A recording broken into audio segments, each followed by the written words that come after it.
El 16 de noviembre de 1957, Plainfield Hardware, la dueña de una tienda llamada Bernice Worden, había desaparecido misteriosamente, pero la policía tenía motivos para sospechar de Ed Gein. Sin embargo, el hijo de Bernice mencionó a los investigadores que Edward había estado en la tienda la noche anterior a la desaparición, diciendo que volvería la mañana siguiente por un galón de anticongelante. Una de las pruebas que se encontraron era un recibo de venta por un galón de anticongelante. Fue el último recibo escrito por Worden la mañana en que desapareció. Al registrar la propiedad del sospechoso, los investigadores descubrieron el cuerpo sin cabeza de Worden en el cobertizo, colgado boca abajo con cuerdas en sus muñecas, una pieza de metal que atravesaba los tobillos.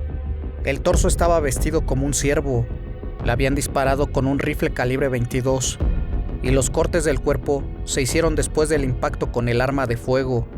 Lo que encontraron en ese lugar fue algo muy inhumano. Bienvenidos a Historias Cronológicas. Edward Theodore Gein nació en el condado de La Crosse, Wisconsin, el 27 de agosto de 1906, conocido como Ed Gein. Él se crió en una granja de un pueblo llamado Plainfield, en Wisconsin, teniendo un hermano mayor llamado Henry George Gein, quien nació el 17 de enero de 1901. Su padre era George Philip Gein, un alcohólico que los maltrataba y que carecía de devoción por la familia. Por último, su madre Augusta Tiffany Wilhelmine, una fanática religiosa con desprecio a los hombres, consideraba que las mujeres eran prostitutas creadas por el diablo, en excepción ella, y del cual debía mantener lejos a sus hijos de los placeres del mundo. También despreciaba a su marido, ya que lo consideraba un fracaso por ser un alcohólico, incapaz de mantener un trabajo, siendo así que estuvo en varias ocasiones como carpintero, curtidor y vendedor de seguros. Por otro lado, Augusta operaba una pequeña tienda de comestibles, usando sus ganancias de la venta de la tienda en 1914 para comprar una granja en las afueras de la pequeña ciudad de Plainfield, que más tarde se convirtió en el hogar permanente de la familia Gein. Poco tiempo pasó para que todos los miembros de la familia se mudaran a la granja, para evitar que los forasteros influyeran en los hijos de los Gein. Sin embargo, Edward apenas llegó hasta el 7º grado, abandonó la escuela para trabajar en la granja, pasando gran parte de su tiempo en estar realizando diversas tareas en el lugar. Su madre, siendo una ferviente religiosa, les predicaba a sus hijos sobre la inmoralidad del mundo y por las tardes los obligaba a leer el Antiguo Testamento. Pero Edward era una persona tímida. Sus compañeros de clase y maestros lo recordaban por tener gestos extraños, como una sonrisa aparentemente aleatoria. A pesar de ello, a veces lo acosaban durante sus estudios, y para empeorar las cosas, su madre lo castigaba cada vez que intentaba hacer amigos. A pesar de su escaso desarrollo social, le fue bastante bien en la escuela, especialmente en lectura. No obstante, Gein se dedicaba a hacer feliz a su madre dominante, aunque su progenitora en varias ocasiones ofendía a sus hijos, diciéndoles que estaban destinados a convertirse en fracasados y alcohólicos como su padre.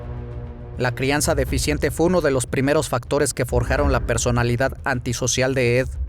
A causa de ello recibió una educación alejada de toda actividad prosocial, desviados en la socialización, incapaces de asumir responsabilidades, adaptarse a las reglas y expectativas de la sociedad. Ed y su hermano constantemente recibían golpizas por parte de su progenitora, quien les imponía una estricta disciplina y les castigaba sin razón. Mientras tanto, el padre gastaba su dinero metido en los bares, sin importarle nada. No obstante, Ed desarrolló una aversión por la sangre de los animales, siendo una actividad muy recurrente en los pueblos dedicados a la ganadería. De adolescente vio a escondidas en el vidrio de la tienda de sus padres cómo ellos cortaban un cerdo con una habilidad especial, pero a pesar de ello, se volvió muy fanático en leer cómics, revistas y libros muy violentos como Tales from the Crypt. Leía sobre las torturas en los campos de concentración nazi. Retraído, marginado y solo, se refugió en fantasías con el fin de la vida, depravación de cómics y libros que leía encerrado, solitario y obsesivo, definiría la personalidad para el resto de su vida. Hasta que George Philip Gein Murió de insuficiencia cardíaca causada por su alcoholismo el 1 de abril de 1940, a los 66 años de edad. Posteriormente, Henry y Ed comenzaron a hacer trabajos ocasionales en la ciudad para ayudar a cubrir los gastos económicos del hogar y alimentos. Según todos los informes, los residentes de la comunidad consideraban confiables y honestos a ambos hermanos. Mientras que todo esto pasaba, Ed Gein empezaría a desarrollar el complejo de Edipo, una expresión que se usa para referirse a un conflicto en los niños que sienten un deseo incestuoso por la madre y odio hacia cualquiera que amenace esa relación, así como su mismo padre. El 16 de mayo de 1944, Henry y Ed estaban quemando la vegetación de los pantanos en la propiedad, hasta que el fuego se descontroló y llamó la atención del departamento de bomberos local. Al final del día, el fuego se había extinguido y los bomberos habían marchado, pero más tarde Ed le avisó a la policía que su hermano había desaparecido. Con linternas entre Ed, Augusta y 2 agentes, buscaron a Henry, cuyo cadáver fue encontrado boca abajo. Aparentemente había estado sin vida por largo rato. Parecía que su deceso fue resultado de falta de oxígeno, como tal asfixia, ya que no había sido quemado ni herido de otra manera. Más tarde se informó que Henry tenía moretones en la cabeza. La policía descartó la posibilidad de un crimen, y el forense del condado más tarde enumeró oficialmente la asfixia como la causa del fallecimiento. Aunque algunos investigadores sospecharon que Ed Gein había quitado de este mundo a su hermano, pero no se presentaron cargos en su contra. Las autoridades aceptaron la teoría del accidente y no se realizó alguna autopsia. Este hecho le dio vía libre a la relación casi incestuosa de Ed y Augusta, pero apenas unos meses después, la mujer sufrió una apoplejía que la dejó paralizada, y en algún momento de 1945 padeció de otro ataque. Hasta que ya no había nada que hacer por ella, su hijo la cuidó con devoción hasta su último día.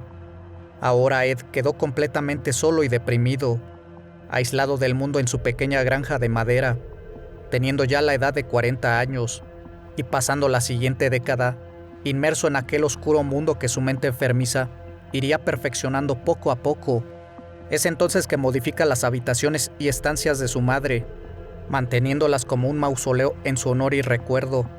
Años después, los psicólogos hicieron mención que, durante mucho tiempo tras perder a su madre, continuó escuchando su voz y sermones, hasta que el primer crimen se perpetró en 1954, cuando un granjero de la localidad entró en la taberna de los Hogan, topándose con la gran sorpresa de que en el suelo de madera estaba encharcado de algo que parecía ser fluido hemático de alguien, siendo que la propietaria había desaparecido. Sin embargo, el dueño de un aserradero que se encontraba en el lugar afirmó que desde el principio que miró a Ed Gein le dio un mal presentimiento, ya que él fue el único que comenzó a ver que él hacía cosas raras, como reírse solo o hacer cosas indebidas con su órgano reproductor en plena calle escondido tras unos matorrales. Pero lo que más le llamó la atención a este hombre fue que Ed Gein se quedaba mucho rato mirando fijamente a la dueña del local, con una cerveza en la mano. Algo que él entendió era que se encontraba enamorado de ella, dada la evidente belleza de la mujer. Mary Hogan era el nombre de esta chica, la cual desapareció sin dejar rastro y en extrañas circunstancias. A partir de ese momento, tras una conversación que tuvieron, ambos hablaron sobre la desaparición de Mary. Ed contestó al hombre del aserradero tras preguntarle que si sabía algo sobre su desaparición, pero él le dijo: «Señor, no está desaparecida. Ahora mismo está en mi granja». Posteriormente hizo una sonrisa muy típica de él, algo que dejó al hombre pensativo. Solo encogió los hombros y no lo tomó en serio. Después de todo, era el tipo de comentario que se esperaba de él. Todo esto se debía a que la víctima había superado 2 divorcios y había llegado al pequeño pueblo de Plainfield desde Dallas. Allí atendía un bar teniendo una personalidad capaz de lidiar con los borrachos del pueblo. Era corpulenta y mal hablada, insultaba a quien la ofendía, pero para Ed, Mary Hogan era una suerte el haberla visto, ya que era una versión de su propia madre, pero más corpulenta. Todo indicaba que, a las 16 horas del 8 de diciembre, la cantinera cerró su negocio, pero dejó entrar a tomar un café a Ed, ya que había empezado a frecuentar el bar, y en una hazaña, el hombre le disparó con un revólver calibre 32.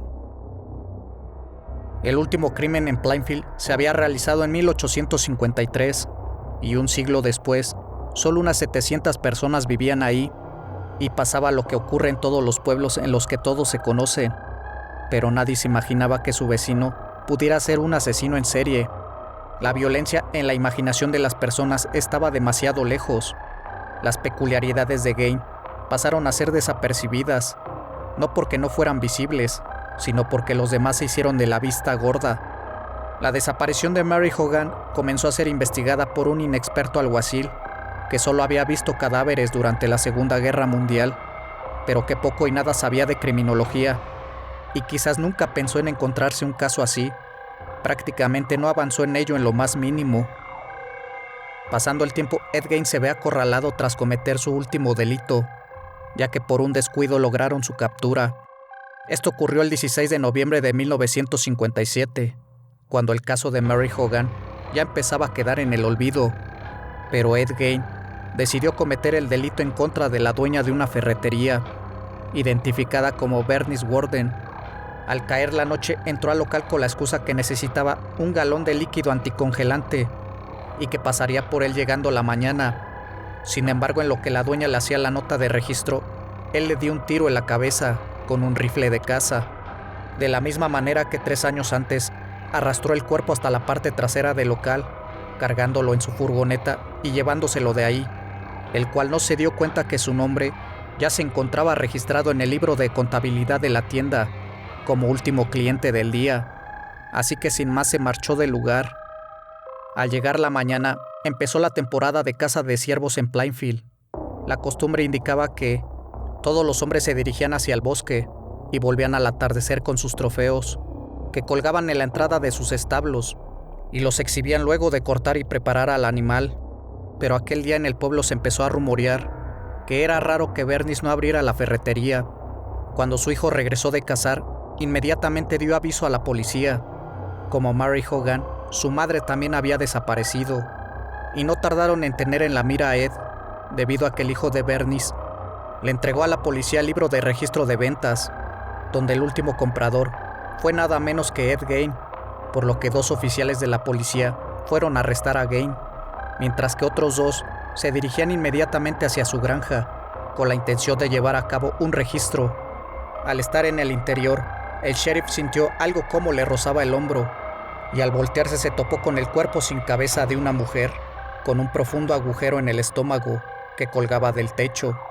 Después de recuperarse del shock por el horror que había presenciado, y tras pedir ayuda por radio, los 2 hombres ingresan nuevamente al interior de la casa, mirando que el cadáver colgaba de un gancho por el tobillo, y con un alambre le habían sujetado el otro pie a una polea. Habían abierto con un arma blanca el cuerpo desde el pecho hasta el abdomen. Los órganos le fueron retirados. No había duda que el causante de este siniestro espectáculo era una persona enferma. Era difícil de creer que un ser humano pudiera vivir ahí. Por todas partes se veían montañas de basura y desperdicios, cajas de cartón, latas vacías, herramientas oxidadas, excrementos, revistas para adultos, revistas de terror, revistas de anatomía humana, chicles pegados en las tazas y hasta una dentadura sobre la mesa. Más tarde, en cuanto llegaron más patrullas, se descubrió en el interior de la casa todo el horror que ahí escondía. Habían varios cráneos esparcidos por la cocina, unos intactos y otros partidos por la mitad y utilizados como tazones. Pero el horror apenas comenzaba. Una inspección más detenida reveló que una de las sillas de la cocina estaba forrada con piel humana, como las pantallas de las lámparas, las papeleras, las fundas de los cuchillos de la cocina e incluso alguna prenda de vestir, como un chaleco y un cinturón de pezones humanos. Entre los más atroces descubrimientos se encontraron unas cajas con los restos humanos pertenecientes a diferentes cuerpos que no pudieron identificar. El corazón y la cabeza retirados de Bernice Worden yacía en unas bolsas de plástico, una colección de 9 máscaras de piel humana con el pelo intacto, de las cuales 4 colgaban en la pared que rodeaban a la cama de Gein. Había decorado el interior de su casa de madera con esas máscaras elaboradas con tiras de piel, procedentes de auténticos rostros humanos, y con los cráneos colgados de las columnas de su cama. La única habitación de la casa que parecía normal era una que se encontraba sellada con tablones en la puerta y perfectamente ordenada. Se trataba de la habitación de su madre. Dicho cuarto estaba cerrado con clavos como un sepulcro desde que ella dejó este mundo. Ed explicó a la policía después de su detención que su madre se mantuvo en contacto con él durante más de un año, hablándole mientras él dormía. Dijo que había sido en esa época cuando desarrolló su fascinación por la anatomía. Le gustaban los reportajes sobre la operación de cambio de género y se planteó el convertirse en mujer.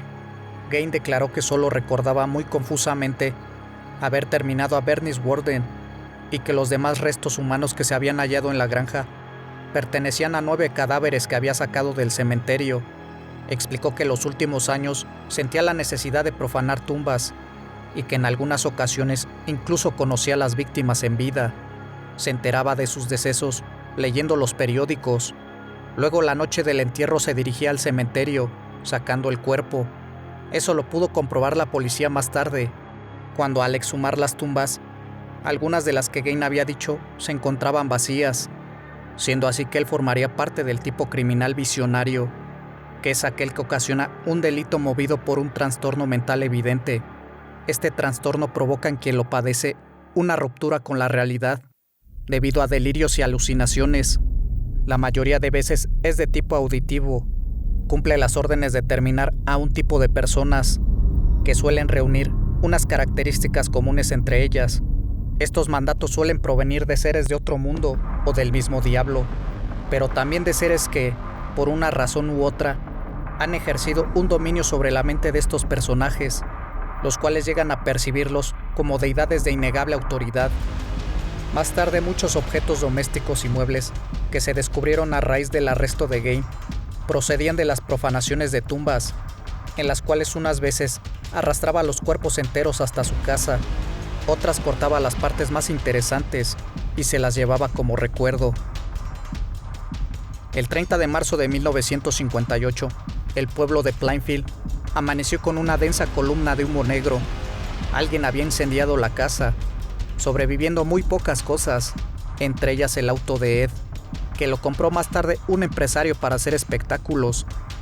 No obstante, Gain fue procesado por un cargo de asesinato en primer grado en la corte del condado de Ausara, donde se declaró inocente por razón de la locura, encontrado mentalmente incompetente y por lo tanto no apto para el juicio. Gain fue enviado al Hospital Central Estatal para Locos Criminalistas, un centro de seguridad en Waupun, Wisconsin, y luego trasladado al Hospital Estatal de Mendota en Madison. Ahí le diagnosticaron esquizofrenia. En 1968, los médicos de Gain determinaron que estaba lo suficiente cuerdo como para ser juzgado, siendo así que el juicio comenzó el 14 de noviembre de 1968 y duró tan solo una semana. Sin embargo, fue declarado culpable de cometer delito en primer grado por el juez Robert H. Goldmar, pero debido a que se descubrió que estaba legalmente loco, pasó el resto de su vida en un hospital psiquiátrico. Su estancia en la institución mental fue bastante peculiar, pues no precisaba de ningún tipo de medicamento. Parecía una persona normal en todos los sentidos, sin síntomas aparentes de todas las psicopatías que los expertos le habían atribuido en su examen, llevándose muy bien con los guardias y con el resto de los internos, así como realizando labores y varios trabajos que le valieron una buena reputación. En 1974 pidió la libertad. El juez que llevaba el caso solicitó que le practicaran un segundo informe, llevado a cabo por 4 psicólogos, que determinaron que Gain continuara confinado. Finalmente, Ed Gain fallece por insuficiencia respiratoria a los 77 años de edad, el 26 de julio de 1984, en el Hospital Geriátrico para Enfermos Mentales de Mendota. Sus restos descansan en el cementerio de Plainfield, junto con los de su madre. Las pertenencias de Gain se convirtieron en la codicia de los coleccionistas de piezas macabras. Su lápida fue robada en el año 2000 del cementerio de Plainfield. La policía investigó y ubicó la piedra en Seattle, donde un grupo se dedicaba a copiar con papel carbón las lápidas que le parecían interesantes. para después vender las copias bellamente enmarcadas. Sin embargo, aunque la pieza fue recuperada, jamás se colocó de vuelta en la tumba de la que fue sustraída.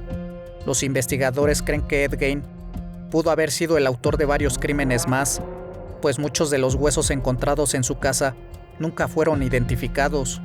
Durante los años anteriores a estos sucesos, en la zona hubo muchas otras desapariciones, como lo fue la de Georgia Weckler, de 8 años de edad, que se esfumó un día de mayo de 1947, mientras regresaba del colegio. Otra joven de 15 años desapareció en 1953, mientras volvía a casa de su trabajo como niñera. También Evelyn Harley de La Crosse desapareció en extrañas circunstancias por aquellas fechas. Y por último, Victor Travis y Ray Burgess desaparecieron mientras estaban de cacería, aunque estos últimos se salen bastante del perfil de Ed, aunque nunca se encontraron los restos ni pruebas para acusarlo. Ed Gein y sus macabros crímenes inspiraron varias obras clave en la literatura, la música y el cine, como el personaje de Norman Bates en la novela de Robert Bloch, Psycho, del año 1960, más tarde en el filme de Alfred Hitchcock de 1960, también el de Leatherface en la saga fílmica La Masacre de Texas, que inició en 1974, y el de Buffalo Bill en The Silence of the Lambs. Está igual la novela de Thomas Harris, como el filme de Jonathan Demme de 1991. Además existen un par de películas que retratan su vida. Tales fueron Ed Gein, In the Light of the Moon, del año 2000, siendo una de las más fieles a su vida. Deranged, en el año de 1974, que se convirtió en un filme de culto gore. Por último, Ed Gein, The Butcher of Plainfield, en el año 2007, que esta fue muy alejada de los hechos. A su vez, Bates Motel no es la única serie inspirada en Ed. El personaje Bloody Face de la segunda temporada de American Horror Story también se basan en su vida, lo que queda claro en su devoción por la piel humana y la particular relación con su madre ausente. El caso de Ed Gein es, desde un punto de vista médico, uno de los más complejos de la criminología. Voyeurismo, fetichismo y puede que hasta necrofilia integraban su personalidad. Sin embargo, a medida que se iba conociendo su verdadera historia, se hizo evidente que esas perversiones eran meras manifestaciones de una psicosis profunda, un trastorno mental que tenía sus raíces en la relación anormal que tenía con la madre. Cuando los psiquiatras comenzaron a considerar las posibles razones de su comportamiento patológico, que Gein estaba enamorado de su madre y que a raíz de su fallecimiento se obsesionó en buscar a alguien que la sustituyera, pues se encontró un parecido entre sus víctimas y su madre. De niño buscaba el amor de su progenitora de manera obsesiva, que le era negado una y otra vez. Fue así como en su mente se desarrolló una nueva personalidad, un Ed que tenía rencor en contra de la mujer. Por su culpa de su trauma infantil, su mente naufragó en la demencia más absoluta y ya no le importaba hacer daño a sus semejantes.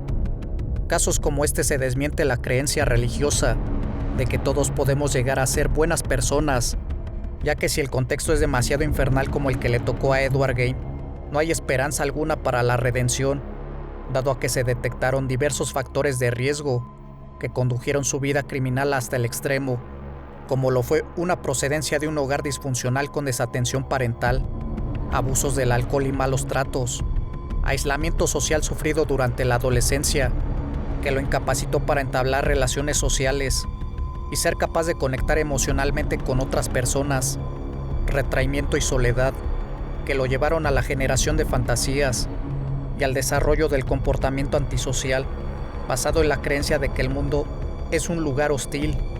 Como este personaje amenazante, hay muchas personas en las calles, pasando por estas circunstancias, aguantando como una bomba de tiempo, esperando a su detonante para poder estallar y cometer actos inhumanos en contra de todo ser vivo que se les cruce en su camino. Espero que este caso haya sido de su agrado. Como cada semana podrán escuchar y ver una nueva historia. Comparte el video y activa la campana de notificaciones para que no te pierdas de ningún relato. Y si no estás suscrito, te invito a que lo hagas. Esto, amigas y amigos, es Historias Cronológicas. Hasta la próxima emisión. Buenas noches.